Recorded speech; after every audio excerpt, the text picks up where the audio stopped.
yari muri jye itaramwishimiye uyikure muri jye. Imana irabikora pe. Ukimukubita amaso gusa ukumva ntimuhuje, ukumva ntimwakorana, ukumva ntiwamugira umukozi, icyo cyonyine ubwacyo Imana yakikubabarira.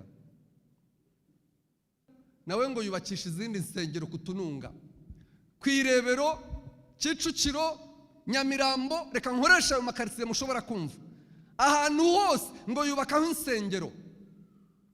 Arangije Imana yari yaravuze ko abantu bo kwa Lewi mu nzu ya Aroni aribo bazakora umurimo w'ubutambyi gusa mu rusengero. Ngo aravuga ati abo ngabo sinababona, ngo ajya muri rubanda, niko Bibiliya ivuga. Ngo akajya acungamwe abagabo akavuga ati mwebwe ntimushaka ubupasiteri badi, umuntu wese ushaka ubupasiteri aze mbumuhe. Bibiliya iravuga ngo abo bantu bose bashaka ubutambyi ngo arabeza arabubahereza kugira ngo bamukorere muri izo nsengero yubatse, ngo bashiriramo ibigirwamana. Nitwa Rukundo Octave, nkaba ndi umupasitoro muri paruwasi ya Remera ku itorero rya Rukurazo, niho nkorera umurimo w'Imana. Hanyuma ntuye i Gahanga. Nejejwe n'Imana kubera ko impaye amahirwe yo kuba muri iri teraniro, kandi nshimiye by'umwihariko w'umushumba David kubera ko yantumiye kugira ngo tubane uyu munsi. Kugira ngo dusome ijambo ry'Imana yashyize ku mutima wanjye tuganiraho mu gitabo cya mbere cy'Abami ibice 14.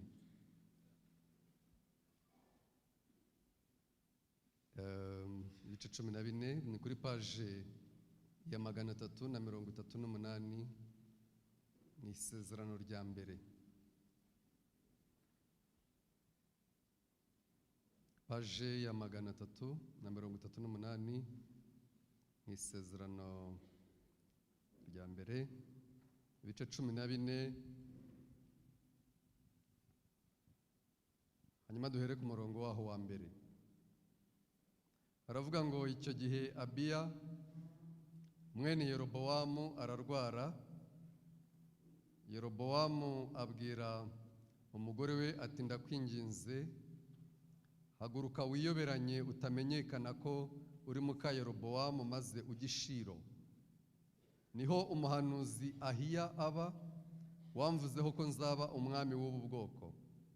Kandi jyana imitsima 10 n'udutsima n'ikibindi cy'umutsama umusange, nawe azakubwire uko uyu mwana azamera. Nuko muka Yerobowamu abigenza atyo, arahaguruka ajya i Shilo kwa Ahiya. Ariko Ahiya yari atakibona kuko amaso ye yari ahumye, ahumishijwe n'ubusaza. Uwiteka abwira Ahiya ati dore muka Yerobowamu aje kukubaza iby'umwana we urwaye. Ndakubwira ibyo uza kumubwira namara kwinjira aha. Ariyoberanya yihindura undi mugore. Nuko Ahiya yumva ibirenge bye akinjira mu muryango, aravuga ati yewe muka Yerobowamu, injira. Niki gitumye wihindura undi mugore? Umva ngutumweho amagambo akomeye. Genda ubwire Yerobowamu uti umva uko Uwiteka Imana ya Isirayeli ivuze ngo yagukuye muri rubanda irakogeza, ikugira umwami w'ubwoko bwayo bw'Abisirayeli, ikugabaniriza igihugu igikuye ku nzu ya Dawidi. Ariko ntiwayibereye nk'umugaragu wayo Dawidi, witonderaga amategeko yayo, akayikurikirana umutima we wose kugira ngo akore ibishimwa imbere yayo. Ahubwo ukora ibyaha kurusha abakubanjirije bose. Uragenda wihimbira izindi mana z'ibishushanyo bibajwe n'ibyagijwe, urandakaza, uranyimura, unshyira inyuma. Nuko rero nicyo kizatuma nteza inzu ya Yerobowamu ibyago, nkamara umuhungu wese kuri Yerobowamu, uw'imbata n'uw'umudendezo mu Bisirayeli, ngaheha pe inzu ya Yerobowamu nk'uko umuntu aheha amabyi akayamaraho. Umuntu wa Yerobowamu wese uzagwa mu mudugudu azaribwa n'imbwa, uzagwa ku gasozi azaribwa n'inkongoro, kuko Uwiteka ari we ubivuze. Nuko uhaguruka witahire. Icyakora uzaba ugishinga ibirenge ku rurembo umwana apfe. Abisirayeli bazamuririra bamuhambe, uwo ni we wa Yerobowamu wenyine uzahambwa mu mva, kuko ari we wenyine wo mu nzu ya Yerobowamu wabonetsweho n'ibyiza bimwe imbere y'Uwiteka Imana ya Isirayeli. Imana idufashe. Ndasoza nsoma ibyanditswe byera dusoma mu rwandiko rwa kabiri Pawulo yandikiye Abikorinto. Urwandiko rwa kabiri Pawulo yandikiye Abikorinto mu bice 4, ni kuri paje 182 mu isezerano rishya, paje 182 mu rwandiko rwa kabiri Pawulo yandikiye Abikorinto mu bice 4, turasoma umurongo wa 16 hanyuma tugeze kwa 18. Nicyo gituma tudacogora, kandi nubwo umuntu wacu w'inyuma asaza, umuntu wacu w'imbere ahora ahinduka mushya uko bukeye, kuko kubabazwa kwacu kw'igihwayihwayi kw'akanya ka none kwiyongeranya kuturemera ubwiza bw'iteka ryose bukomeye. Natwe ntitureba kubiboneka, ahubwo tureba kubitaboneka, kuko ibiboneka ari iby'igihe gito, naho ibitaboneka bikaba iby'iteka ryose. Imana ihimbazwe cyane. Dushimiye Imana kuko iduhaye amahirwe yo kuba mu materaniro, kandi ni ikintu kiba kidasanzwe iyo ku cyumweru wahoze mu materaniro, ku kindi cyumweru ukabona ugiye mu materaniro. Hari impamvu ziba zishoboka nyinshi zatuma bidakunda, izo umuntu yatekereza n'izaza zidutunguye, ariko ubwo turi amahoro twese mureke dukomere Imana amashyi tuyihimbaze.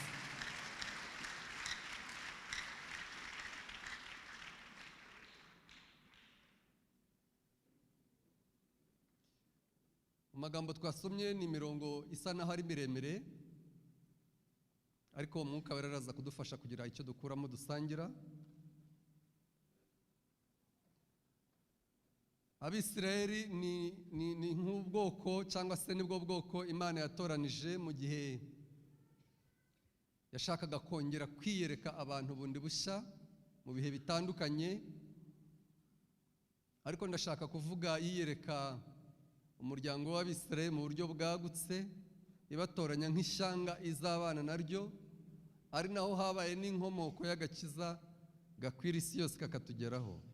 Imana imaze kubakura muri Egiputa, bamaze imyaka bazerera mu butayu,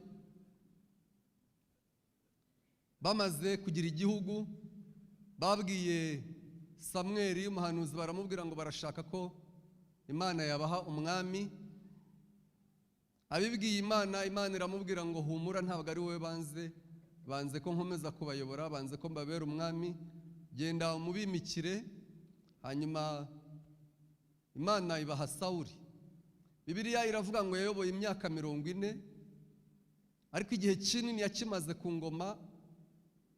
Bibiliya iravuga ngo akora asa naho ari inyuma y'umurongo, adakora ibijyanye n'iby'Imana ishaka, kuko ijambo ryayo ubwayo yari yaravuze ngo imuciye ku ngoma ubwo yamutumaga kurimbura Abameleki, yagerayo akarokora umwami waho n'ibindi bintu bitandukanye by'inyamibwa cyangwa se by'igiciro. Indi myaka myinshi abasoma Bibiliya bagerageza kuvuga ko yaba nka 38 mu myaka 40 yayiyoboye ari inyuma y'umurongo rwose w'ubushake bw'Imana. Avuyeho, Imana yimika Dawidi, nabwo mu buryo butangaje bukomeye cyane. Imukuye kwa Yesayi, mu bana bose b'abahungu ari we muhererezi.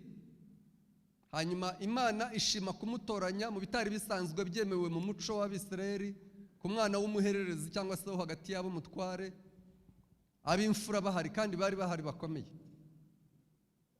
Ndihuta sinashatse kuvuga Dawidi cyangwa se Sawuli, ahubwo amaze kwima ingoma Dawidi, Bibiliya iravuga ngo Imana imaze kumurwanirira intambara ze hirya no hino ku mahanga atandukanye, kuko Imana yabashize gutura muri Kanani, ariko bagomba gusimbura andi moko yose yarahatuye ntabwo bavuye mu butayu ngo binjiremo basanga amazu yubatse, basanga ibintu byose bitunganije, ahubwo bagombaga kurwana n'ab'icyo gihugu bakabatsinsura bakahabakura. Imana rero ngo imaze kumurwanirira intambara zose, mu iburyo n'ibumoso, impande zose imuhaye amahoro. Bibiliya iravuga mu gitabo cy'umuhanuzi Samweli mu bice 7:2, uhereye ku murongo wa mbere kugeza nko kuri 17, ngo Dawidi aratekereza umunsi umwe yicaye. Ntabwo nzantu hari yicaye, ariko biravuga ngo hari mu nzu ye, ngo yubatse nziza, yubakishijwe imyerezi. Namwe nimutekereze umwami inzu yari yubatse, kugeza ubwo abanditsi babiri bavuga ngo inzu ye nziza yari nziza. Mwebwe urumva itari nziza? Yicayemo kandi ubona yari mu gihe cyo gutekereza no gusubiza ubwenge ku gihe, ngo aribaza ngo ese naba mu nzu imeze gutya nziza gutya, ngo hanyuma isanduku y'Imana ikiri mu ihema, ngo aravuga ngo nkwiriye kubakira Imana urusengero. Ngo akibitekereza gutyo ajya kugisha inama Natani w'umuhanuzi. Ngo ageze kwa Natani aramubwira ngo dore inzu ntuyemo urayizi, ariko isanduku y'Imana iracaba mu ihema, none ndumva nagambiriye kubaka urusengero. Ngo baciganirira kwa Natani, Natani aramubwira ngo genda ubigenze uko umutima wawe ubishaka kose. Haleluya. Nijoro Natani ngo aryamye, Imana iramubaza ngo amagambo wasubije Dawidi wayakuye hehe? Ninde wakubwiye ngo umubwire ajye kubaka urusengero? Ibintu wamusubije ninde wabikubwiye? Kandi ntimuseke Natani, nanjye iyo nza kuba Natani, nawe umuntu akubwiye ngo ndashaka kububakira urusengero, ntabwo nakwirwa njya kubisengera. Ibyo si ibintu byo gusengerwa, wahita umwereka ikibanza aho kiri. Niko rero Natani yabigenje. Ariko ngo Imana iramubwira ngo hita ubyuka, haguruka uhuteho ngo utume ku mugaragu wanjye Dawidi. Ngo agezeyo, Imana yari yamubwiye ngo mbarize Dawidi ngo igihe cyose nabaniye na basogokuruza bawe, nkabavana muri Egiputa, nkabanyuza mu butayu, nkabarongora iyo nzira yose, nkabageza muri Kanani, hari ubwo naba narigeze mbwira umwe mu bayobozi banyu ngo kuki mutanyubakiye urusengero? Umumbarize gutyo. Imana ibibwira Natani gutyo, iramubwira ngo kandi ikindi umubaze ngo ubundi nujya kubaka uzubaka urusengero rumeze rute, rungana iki? Jambo ry'Imana riravuga ngo mu ijuru niho iba yicaye, hanyuma mu isi niho irambiriza ibirenge. Ntabwo ari ukuvuga uburebure bwayo, ni ukuvuga ko ikwiriye isi yose, cyubahiro cyayo ni kigari cyane. Imana ibwira Natani ngo mbarize Dawidi ngo wanyubakira urusengero rumeze rute. Kugeza aho nyine yari amagambo wumva akakaye. Hari ibintu Imana igikora watekereza ugasanga ntabwo byari biri muri agenda yayo, bitewe n'ibindi bintu bibaye abantu bakoze, ibyiza cyangwa se bibi. Ngo Imana ibwira Natani ngo uhite umbwirira Dawidi aya magambo akurikira, ngo ubwo watekereje kunyubakira urusengero, nanjye mpise ntekereza ikindi kintu cyiza ngiye kugukorera. Haleluya, haleluya. Iramubwira ngo umubwire ngo ngiye kuguha izina rikomeye kandi mazina y'abakomeye bo mu isi. Icya kabiri, umbwirire Dawidi ngo ubu bwoko bw'Abisirayeli uyoboye ngiye kubakebera ahantu, niko Bibiliya ivuga, ngo haba habo bwite mpabashinge bahature, ngo kandi abanyabyaha ntabwo bazongera kubaburabuza nk'ubwa mbere.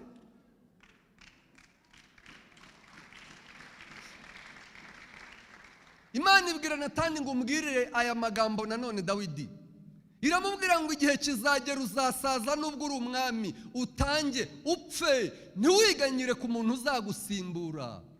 Ntabwo nzajya kure, ahubwo mu bana bawe wibyariye nzitoranirizamo uzagusimbura ku ngoma. Iramubwira ngo umubwire ngo uwo nguwo niwe uzubaka urwo rusengero washakaga kubaka. Haleluya, haleluya. Iramubwira ngo kandi uwo nguwo uzagusimbura naramuka anyubashye akagendera mu mateka n'amategeko yanjye nk'uko wabyitonderaga, nzabana nawe, nzamubera Imana nawe azambera umwana. Imana ibwira Dawidi ngo naramuka nsuzuguye ntanyubahe nk'uko unyubaha, ntabwo nzigera mwomororaho imbabazi zanjye nk'uko nazikuye kuri Sawuli nagukuye imbere, ngo ahubwo nzamuhanisha ibihano bisanzwe by'abantu gusa, inkoni za kibyeyi, ngo ariko sinzamukuraho imbabazi zanjye. Imana izi bizaba. Yari izi neza ko Salomo atazayitunganira nka Dawidi. Ku ngoma ya Salomo asimbuye se Dawidi nk'uko Imana yari yarabigambiriye, akora ibintu bikomeye cyane, yubaka urusengero rukomeye, urusengero rukomeye rw'icyitegererezo rwiza cyane.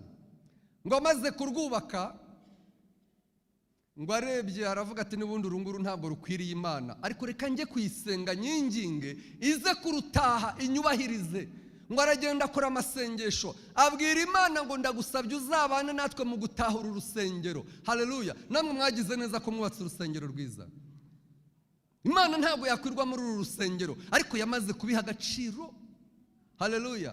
Ngo ku munsi wo kurutaha, kuko badashobora kuyirebesha amaso, ngo imanura igicu gikwira urusengero.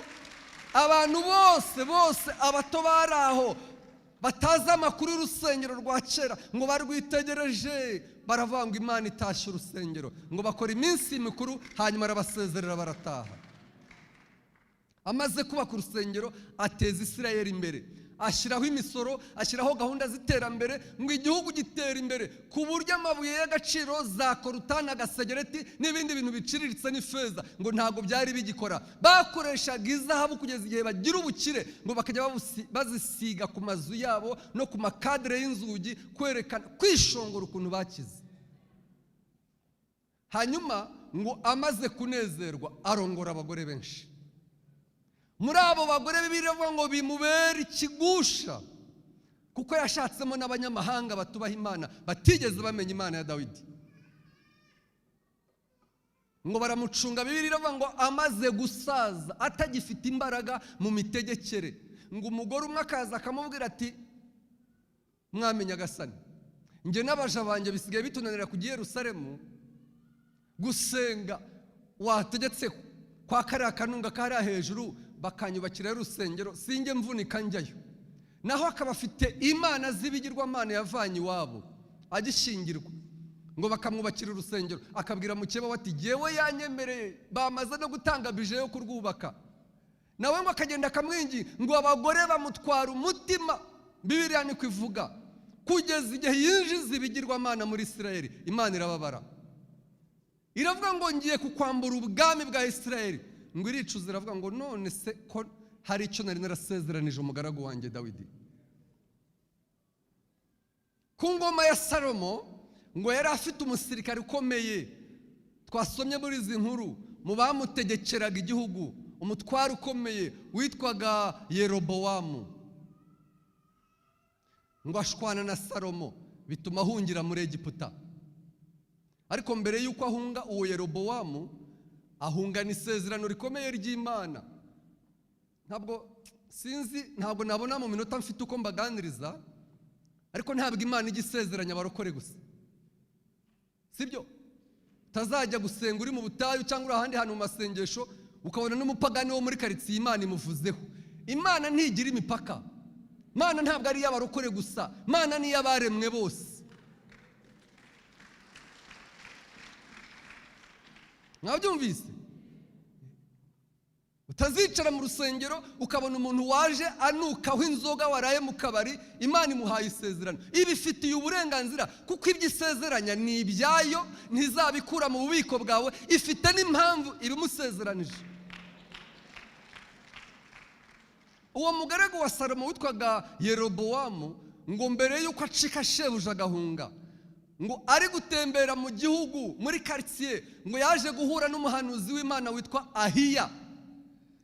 Ngo Ahiya yari avuye muri quartier nk'uko abumanutse igikondo, ngo avuye kudodesha costume, ngo agikubitana n'uwo musoda witwa Yerobowamu. Imana ibwira Ahiya ngo fata imakasi, fata isizo, iyo costume uvuye kudodesha uyikataguremo ibice 12, uyikatemo ibice 12, ngo ufate ibice 10, ibitambaro 10 ukase kuri iyo costume, ubihereza uwo musoda. Numara kubimuhereza, umubwire ngo Imana ikugabiye igice kinini cy'umuryango w'Abisirayeli, ngo uzakibera umwami. Asanga yashwanye na shebuja, anumva isezerano Imana imuhaye nirimenyekana ari mu gihugu cya Salomo bazamwica, ngo afumye amarahunga. Salomo mu misazire ye ngo Imana yari yavuze ngo nzakwambura ingoma, ariko sinzabikora ukiriho, nzabikora umaze gutanga. Se murankurikiye?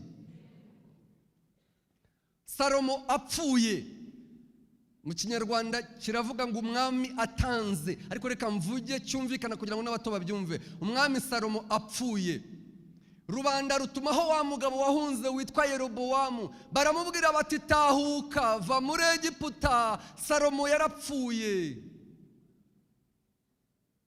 Salomo agiye gupfa araga umuhungu we ingoma witwaga Rehobowamu. Hari Yerobowamu wahunze, hari na Rehobowamu umuhungu wa Salomo. Ngo yima ingoma akiri mutoya. Abasaza bakuru bo muri administration, bo mu butegetsi n'abatambyi bo ku gihe cya Salomo, ngo baraza babwira umuhungu wa Salomo Rehobowamu bati papa wawe yadutegekesheje igitugu, yashyizeho imisoro iremereye, duha agahenge duhumeke, natwe tuzagukorera. Ngo arababwira ngo nimutahe, nyuma y'iminsi 3 nzabaha igisubizo. Murankurikiye? Nyuma y'iminsi 3 ngo rubanda ruragaruka baje kureba igisubizo. Ngo abasore bangana nawe baramubwira bati have mwami, abasaza baragushuka, babwire ko agahera kawe, aka gatoki kagahera, uzakabategekesha kakabaremerera kurusha ikiyunguyungu cyasi. Ngo baramubwira batoke, twari tukwinginze, ubwo tunaniye ntacyo duhuriyeho n'inzu ya Dawidi. Ngo baragenda babwira Yerobowamu wa muntu wari warahunze, batumwami aratunaniye, ngwino tukwimike udutware, asigara ayoboye umuryango we gusa wa Yuda. Imana isohoza ibyo yavuze kuri Yerobowamu, ko yari yaravuze ko izamuha ibitambaro 10 bingana n'imiryango 10 y'Abisirayeli muri 12. Ngo uko ari imiryango 10 yose yo mu majyaruguru ya Isirayeli iragenda yimika Yerobowamu ayibera umwami, kuko Imana yasezeranije Dawidi ko itazamwambura icyubahiro cy'ubwami, ngo imusigire imiryango 2 gusa, umuryango w'Ababenjamini n'umuryango wa Yuda. Ngeze kuri uyu mugabo amaze kuba umwami, wari warabwiwe n'Imana ko azayobora imiryango 10. Ngo amaze gutekana, urumva ni wari ufite abantu benshi bose bamoko agiye mu majyaruguru, ngo kapitali yabo iba Samariya, abo mu majyepfo ya miryango isigaye nabo umurwa wabo urakomeza uba Yerusalemu.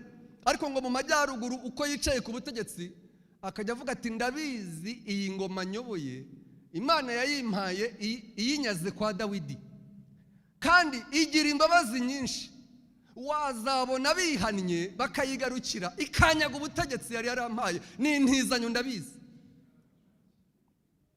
Ngo aravuga ati kandi ikintu kizatuma ibikora, aba bantu baracyakumbuye kujya gusengera Yerusalemu, nibajyayo gusenga bakagira ibihe byiza, bakongera bakagarukira Imana bakihana, izabunyambura ubu butegetsi bubasubiza.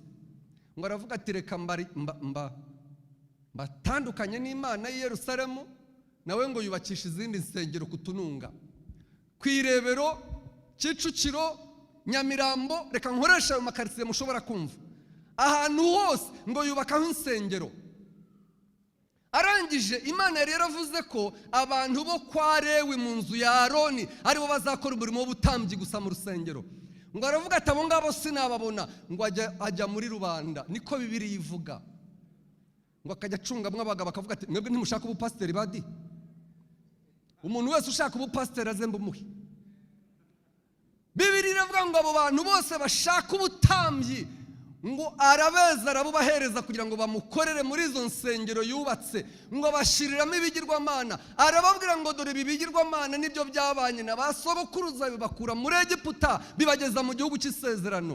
Bibiliya iravuga ngo ibyo bintu birakaza Uwiteka, aravuga ngo ntawe nzarokora mu b'inzu ya Yerobowamu kuko andakaje cyane, akaba anyiciye abantu, arabayobeje, abatandukanije n'icyubahiro cyanjye. Bijya gusohora, kuko ikintu cyose Imana yavuze gisohora, ngo umuhungu w'uwo mwami Yerobowamu ararwara, umuhungu we witwaga Abiya.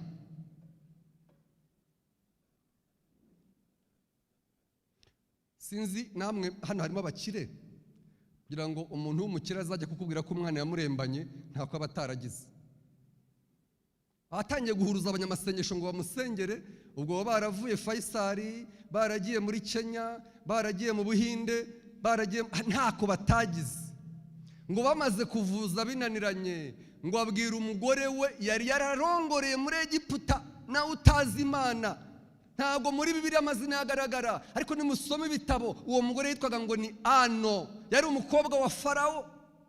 Ngo aramubwira ati reba ukuntu ushaka ikiribaya gicitse ucyambare, wiyoberanye ntugaragare ko uri umugore w'umwami, wigira umuturage, wikorera umutsima, ntugire umuja uguherekeza, ushake n'ikibindi cy'umutsama, ugenda ubyikoreye byose ibindi ubitengatiye, ubishyire umuhanuzi Ahiya.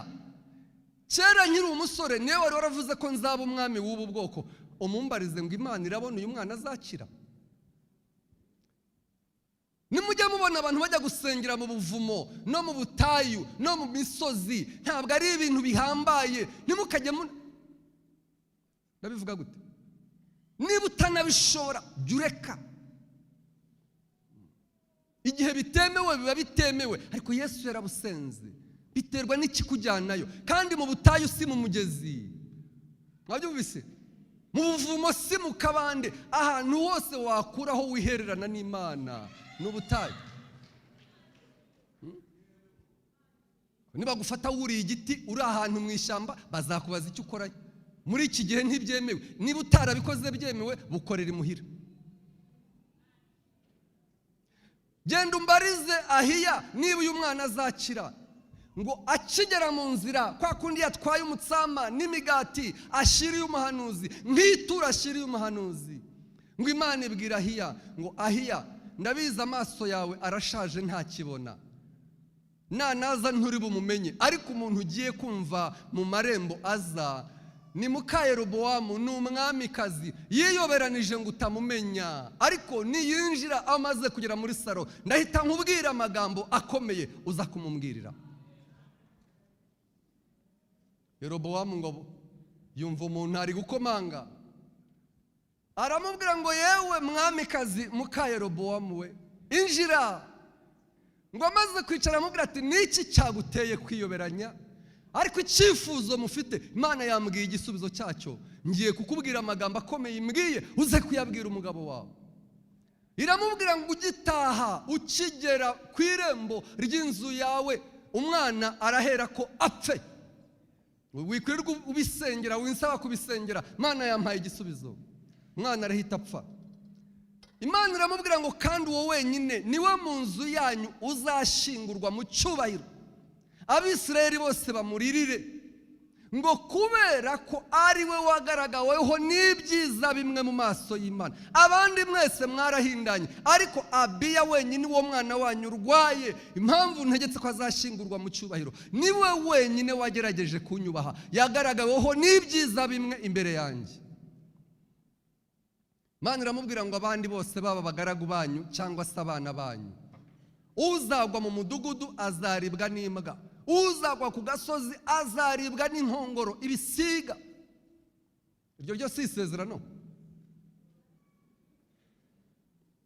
kuko Imana ivuga ibyo ishaka. Uyu munsi ko mvuze inkuru ndende cyane, nashaka kubabwira iki? Nashaka kubabwira ko Imana itagira ikihishwa, izitura umuntu wese ibijyanye n'imigenzereze ye.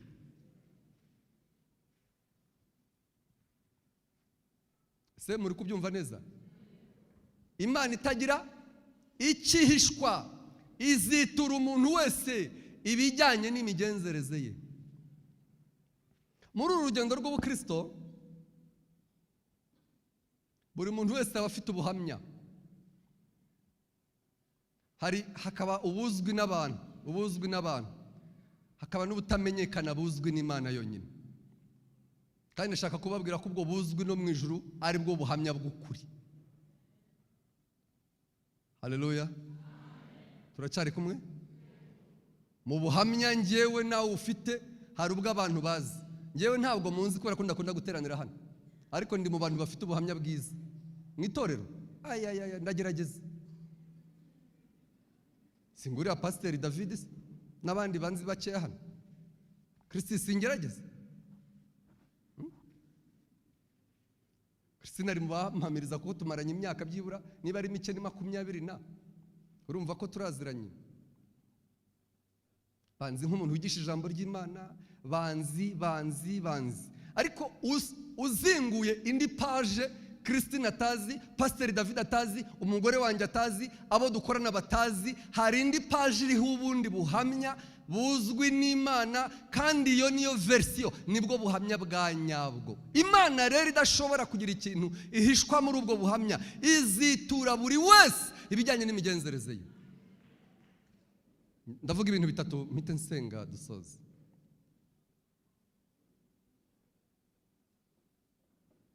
Cyo nicyo cyambere nashakaga kubabwira. Hejuru y'ubuhamya batuziho ko turi abavuga butumwa, ko turi abaririmbyi, ko twantona, ko twasenze ubutayu. Harimo abantu babusenze, babandi ujya wumva kuri YouTube bavuga ibigwi by'ahantu basengeye. Natwe batajya bakunda kuvuga kuri YouTube, ariko twarabusenze. Hari ubwo iwanyu mu Bugesera nasengeyemo, umuntu ubyibushye adashobora kwinjiramo. Sibyo Patri? Ntitwari kumwe. Ugenda ukururinda. Ibyo rero ni ibigwi byo mu gusenga. Usanze turi gusengera muri ubwo buvumo, wavuga uti aba ni abanyamasengesho. Ariko hejuru y'ibyo ngibyo hari ibindi Imana izi.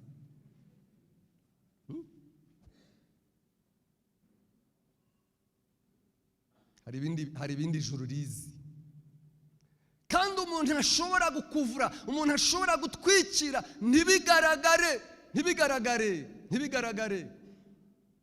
Umuntu ashobora kuba umubwiriza butumwa bwiza atarigeze areka ubusinzi, ari umunywanzoga. Umuntu ashobora gusambana apana aksida, akabigira ingeso, ariko kuririmba akaba ari umuririmbyi, kubera ko ahanyura ijwi nta kintu hapfa n'ubusambanyi. Munteze amatwi? Kuko kuririmba alto na soprano ntabwo iyo umuntu yari yasambanya ahita asarara.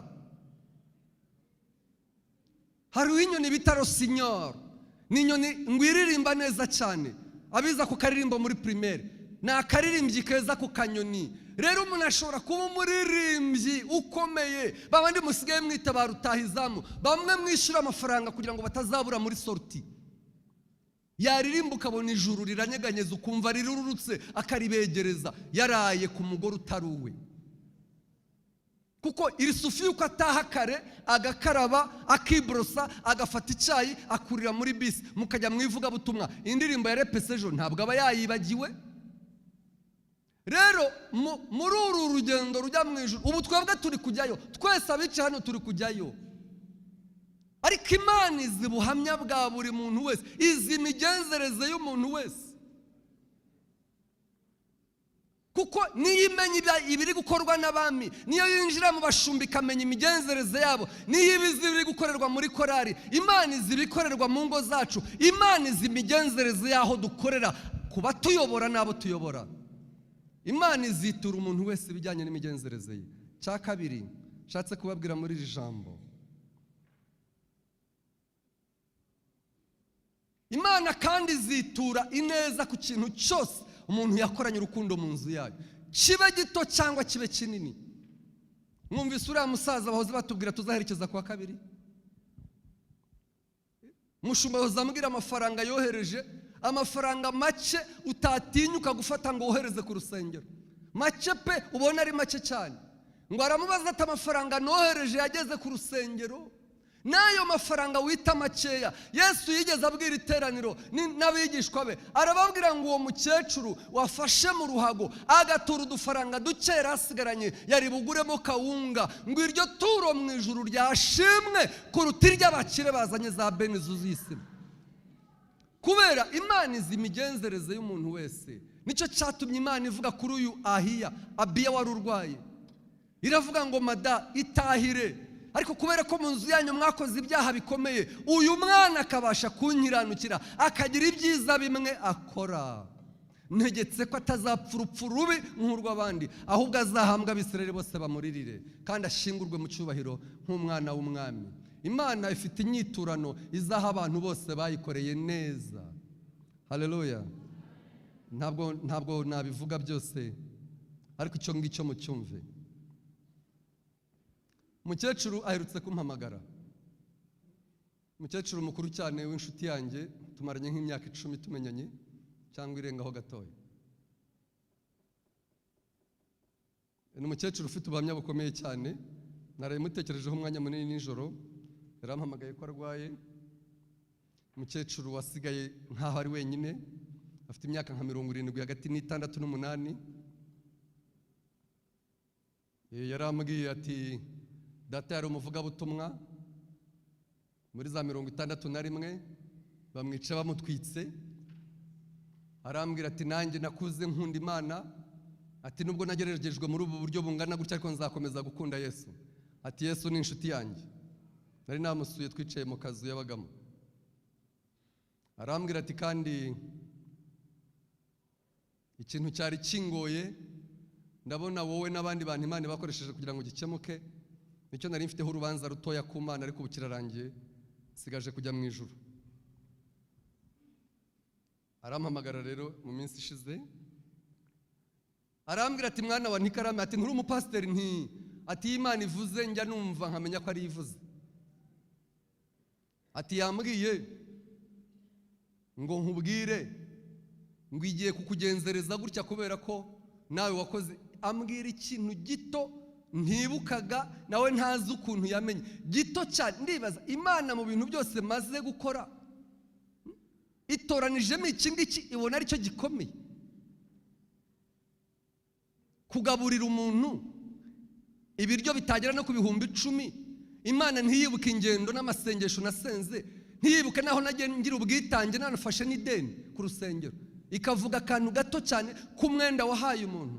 Nashakaga rero kubabwira Imana igiha agaciro buri murimo wose w'ubumana, wo gukiranuka, w'urukundo ukoze, kandi imirimo y'Imana iragutse.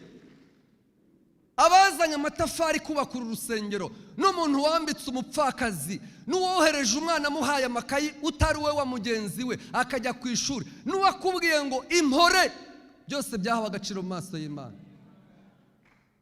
Haleluya. Imana izitura umuntu wese ibijyanye n'imigenzereze ye. Cya gatatu aricyo nsorezaho, ndashaka kubabwira ko bigishoboka, biranashoboka ko umukristo abaho ubuzima butunganye bubonerereye Imana akiriho. Birashoboka. Uvuge ngo birashoboka. Muri 2025 mu kwezi kwa mbere, mu kwezi kwa kabiri, no muri 2030, no muri 2070, Yesu nabataraza, biracyashoboka ko umukristo abaho ubuzima butunganiye Imana, akabaho akijijwe rwose, akazaraga ubwami. Tazongera kuganira uvuga ngo tugeze mu bihe bikomeye, ntago byakomera kurusha iby'abambere babayemo.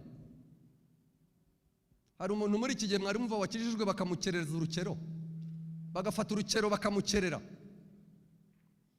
Hari umuntu muri twebwe muri iki gihe wari wajugunyirwa intare kubera ko ari umurokore? Hari uhari? Hari umuntu wari wakubitirwa muri gereza bamuziritse iminyururu n'amaboko, akubitirwa mu butumwa bwiza yabwirije? Kereka kera niho nigeze mbibona iwacu niga muri primaire muri 85 mu gitaramo cya Noheli nijoro. Umusirikari wari uhari, wari uyoboye abandi basirikari, bamwitaga Ajida Gakara, yinjiye mu rusengero anywa isigareti nijoro mu gitaramo cya Noheli, anywa isigara, araza no ku ruhimbi, afata pasiteri mu ishati aramukurura amujyana mu kigo ngo barokore bari gusakuza, baramukubita bamurekura mu gitondo ari intere. Uwo niwe nabonye wahowe ubutumwa bwiza muri iki gihe mu buryo bukomeye cyane, ariko niwe bamukubise umugoroba umwe mu gitondo aza muri Noheli. Urumva ntabwo byari bikabije cyane? Umuntu bakubise akabasha kuza mu materaniro. Ni Pasiteri Murekezi, niko yitwaga Thomas, yatabarutse muri 94. Rero biracyashoboka ko umuntu yakizwa. Mubwire abagabo bagenzi bacu ko gutunganira Imana bishoboka. Umuntu akazajya mu ijuru atandujwe n'ubusambanyi, adaciye umugore wa mugenzi we, adahemutse, adahemujwe n'iby'iki gihe. Haleluya. Haleluya. Nicyo cyatumye Pawulo yandikira ab'Ikorinto, arababwira ngo kubabazwa kwacu kw'igihwayihwayi twebwe ntikudutandukanya n'Imana, ngo ahubwo kurushaho kugenda kutwegereza Imana. Haravuga ngo kandi uyu mubiri wacu ugeragezwa nubwo ugenda usaza ugashiraho, ngo ariko imbere umutima wacu, mu bugingo bwacu, mu mwuka wacu harushaho kugenda haba hashya. Umuntu ashobora gusaza akamera nka Hiya w'umuhanuzi, amaso atakibona, umubiri ufite intege nkeya, ariko muri we agitunze kubaha Imana. Haleluya. Mubwire abakene bari muri mwe ko ubukene budakwiriye gutandukanya umuntu n'Imana. Munabwire abaherwe bo muri mwe ko amafaranga atari yo gutandukanya umuntu n'Imana. Muri circumstances zose, mu bihe byose, birashoboka ko umuntu abasha gutunganira Imana akazajya mu ijuru. Reka mbabwire ko mu bantu babanye n'Imana kandi bageragejwe, Yosefu arimo, wari umugurano mu gihugu cy'abandi, ari umukozi, ari umunyage, ngo abona amahirwe adakunze kubaho yo kubengukwa na nyirabuja, kugeza igihe Bibiliya ivuga ngo akajya amwinginga buri munsi ngo basambane, ngo bigezeho amufata ku ngufu, amusingiriye, umusore aramwiyambura, ngo arirukanka, bituma ajya muri gereza. Ibiri kutunanira none, ndashaka kubabwira ko hari izindi ntwari zabishoboye. Imbere y'Imana ntidufite excuse, ntidufite icyaturengera kindi twakwitwaza ngo tube abanyantege nkeya, kuko hari abandi bene data mu bihe bigoye bashoboye gukiranuka. Haleluya. Danieli ngo ahawe icyubahiro ibwami, aravuga ngo ntabwo aziyandurisha ibyo kurya byaterekerejwe ibigirwamana. Arasaba ngo babahe ibyo kurya biciriritse, ibishyimbo gusa, ngo babahe n'amazi. Arangije asaba Imana ko azajya gutunguka ku munsi wo kumurikwa, ngo asa neza n'abagenzi be. Imana irabimukorera. Ku munsi bamutegeraga mu masengesho ngo bareke ko yakwivuguruza, ngo yasenze 3 ku munsi, amadirishya ye ayakinguye, aravuga ngo ngiye kwereka rubanda ko ndi umunyamasengesho, ndashobora gutandukanywa n'Imana n'ibiteye ubwoba bashyize imbere yanjye. Haleluya. Haleluya. Haleluya. Mu gitabo cy'Abaheburayo, Bibiliya iravuga ngo kwizera kwatumye Mose asiga icyubahiro n'ubutware yari afite muri Egiputa kwa Farawo nk'umwana waharezwe, kugeza ubwo ahinduka umwuzukuru wa Farawo. Ngo aravuga ngo kwizera niko kwatumye yemera guta ibyo bintu byose, akajya kubaranwa na bene wabo b'Abisirayeli bari mu bucakara. Bibiliya iravuga ngo kwizera Imana kwatumye ubwo yamutegekaga gutamba igitambo cya Pasika, gusiga amaraso ku nzugi, ngo nubwo atarazi ikiri bukurikireho, ariko yarabikoze. Nubwo Imana iri kutujyana mu gihugu tutaroresha amaso, ariko izatugezayo. Haleluya. Izatugezayo. Bibiliya iravuga ngo kwizera niko kwatumye bageze ku nkike z'i Yeriko, ngo aho kurwana bazenguruka iminsi 7, ngo zikundukira imbere yabo, zisenyukira imbere yabo. Haleluya. Haleluya. Biracyashoboka ko no muri ibi bihe turimo, uri umuririmbyi, uri umupasitoro, wagiye mu ntara, wagiye mu mahanga, aho bakuzi n'aho batakuzi, nta mudiyakoni ukureba, nta n'umushumba wawe uhari, biracyashoboka gutunganira Imana byakunda. Biracyashoboka. Impamvu ni izihe? Nuko Umwuka Wera w'Imana ari we mufasha wacu muri uru rugendo, ari kumwe natwe ngo adushoboze. Uwashoboje ab'icyo gihe aracyari muri twebwe ngo agendane natwe. Dusenge. Imana izitura umuntu wese, nubwo mubona icecetse. Nicyo kintu ntarashobora gusobanukirwa mu bumana bwayo Kristi. Iraceceka cyane, iritonda cyane, iritonda pe, ukagira ngo ibintu ntibyumva, ukagira ngo ibintu ntibibona. Nturutse kumva kuri YouTube umugabo avuga ati ariko ikintu cyatumye itangira nka murumuna wa Eliya we, ngo nanjye njye mbwira umuriro umanuke. Mwarakumvise? Avuga ati iza kungira nka murumuna wa Eliya, ngo njye ntege kureba ukuntu abapagani ibyabo bipfubira mu nzira. Nicyo kintu ntarayisobanukirwaho. Iraceceka cyane pe, ariko izitura umuntu wese, kandi ntabwo izabikorana uburakari. izaba yuje ubwiza n'icyubahiro, ariko kuko ikwiriye gucyaha izabikora. Nari kubivugira hano ariko reka mbyihorere. Nibikora mu ruhande rw'abantu izacyaha, hazaba harimo nabo mutari muzi ko bahanwa, nuko nta maso yo kubyitegereza azaba hari, ntituzaba duhari. Ariko mugira ngo hazahanwa abo ku gice gusa, n'abapasiteri babikoze nabi bazahanwa. Babigize gute? Babikoze nabi. N'abakiriye amaturo, ruswa, n'abayitanze kugira ngo bamugambanire, bazi neza ukuri kw'ibyanditswe, nabo bazahanwa, batarihannye bo muri bo. Nabo Umwuka Wera yabwiye ibyo kwihana, kubera icyubahiro cyabo bagaceceka, nabo uwo munsi izabishyira ku mugaragaro. Izabishyira ku mugaragaro, ntabwo izagira isoni. Imana izitura umuntu wese ibijyanye n'imigenzereze ye. Dusenge, ariko dusengere hamwe twese muri iri jambo. Umuntu wifuza ko dufatanya gusenga, buri wese ariko ku giti cye, nanjye ndasenga ku cyanjye giti, ku rwanjye ruhande. Kuko Imana izitura umuntu wese imigenzereze ye, akaba yisubiyemo akavuga ati ariko hari, sinzi ukuntu abazi igifaransa bavuga ngo ça ne va pas, hari ikintu kitagenze neza mu bukristo bwanjye, mu buzima bwanjye, ahantu ukora. Ngewe maze igihe ndi umwigisha w'ijambo ry'Imana. Biragutangaza ihuye n'umukristo akakubwira ukuntu kurya ruswa, iyo nta kindi kintu uri bwicaho ngaho, ariko ukabonamo utwawe, ntacyo biba bitwaye. Umuntu agafata miliyoni 5 ati boss yungutse, ariko aya ngaya yo nayanjye. Iyo business wungukiyemo ntabwo ari iyawe. Bakontabure muri hano, bamanager muri hano, nubwo ba chef wanyu batabimenye, ariko Imana itagira ikihishwa izi neza ko mwibyaho mukora. Mujya mwumva ibintu ukumva ngo umucamanza bamufashe yakira ruswa.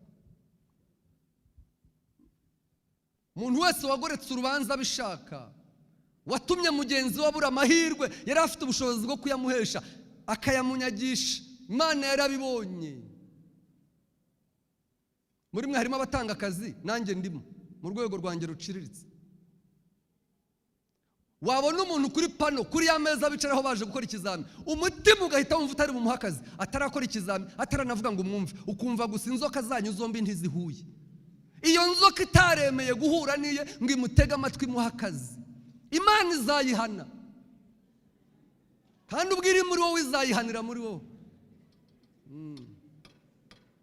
Nashaka kubabwira ingero zumvikana kugira ngo mwumve. Ubwo dusenga kumva hari ikintu wasabaho Imana imbabazi, nicyo nyikundira. Urayibwira uti niyo nzoka yari muri jye itaramwishimiye, uyikure muri jye, Imana irabikora pe. Ukimukubita amaso gusa ukumva ntimuhuje, ukumva ntimwakorana, ukumva ntiwamugira umukozi, icyo cyonyine ubwacyo Imana yakikubabarira.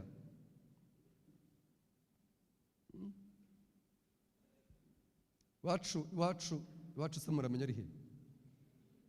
Mugabo yigeze ajya kubara amaturo pasite, bari kubara akuramo 3,000 ibi, ariko ubwo mu cyaro ni byinshi, muri 96 aravuga ati hari umuntu watanze icya 10 ngiye kumugarurira, ariko abadiyakoni bagenzi be baramukemanga, umwe ahita yamushikuza ati zana nyamugushirire, ayamushira nta cya 10 yatanze. Nawe watinyutse gukora ku byashinganywe nubwo abantu batabimenye, ariko Imana yarabibonye. Mbwira abo uyu mugoro nawe watonganye n'umugore nimugoroba, ukaza mu rusengero wabirengejeho agahu kicecekera n'amagambo mabi wamubwiye, Imana iracyabasha kukubabarira, kuko wamubabaje cyane. Wari ukure gukorera amateraniro muhira, mukabanza mugakemura icyo kintu. Nicyo Bibiliya ivuga. Iravuga ngo mbere yo kuzana amaturo mu rusengero no kujya kuririmba, ngo ubanze ukemura ikibazo wari ufitanye na mugenzi wawe. Niba hari umuntu wifuza ko dufatanya gusenga, akifuza gutangira indi page y'ubuhamya, akifuza gutangira ikindi gika cy'ubuhamya bwiza, we n'Imana baziranyeho ko ari ubuhamya bwiza atangiye, aguruke dufatanye gusenga mu izina rya Yesu.